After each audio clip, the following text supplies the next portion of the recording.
સુરતમાં આગ લાગવાની ઘટનાઓ યથાવત. સુરત જિલ્લામાં શેરડીઓના ખેતરોમાં આગ લાગવાની ઘટનાઓ યથાવત. છેલ્લા 3 દિવસમાં 3 ખેતરોમાં આગ લાગી. આજરોજ કામરેજ ગામ નજીક વધુ એક શેરડીના ખેતરમાં આગ લાગી છે. સ્થળ પર દોડી ગયેલ ફાયર વિભાગની ટીમે 25,000 લીટર પાણીનો મારો ચલાવી આગને કાબૂમાં લીધી. લપેટમાં આવેલ 3.5 વીઘાની શેરડી બળીને રાખ થઈ ગઈ. તૈયાર શેરડીમાં આગ લાગતા ખેડૂતને આર્થિક નુકસાની વેઠવાનો વારો આવ્યો.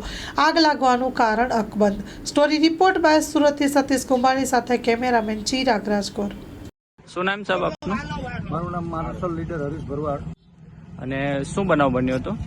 શેરડીનો કોલ મળ્યો હતો અમને અને શેરડી આખી અડધા ભાગમાં સળગી ગઈ હતી, અડધી બાકી હતી. ત્યારે અમે અહીંયા પહોંચ્યા ને પછી અમે પાણીનું કામ ચાલુ કર્યું, પાણી મારવાનું. ઓકે. અને આગ કેવા પ્રમાણમાં હતી? આગ આખા પુષ્કળ ખેતરમાં લાગી ગઈ હતી. ઓકે.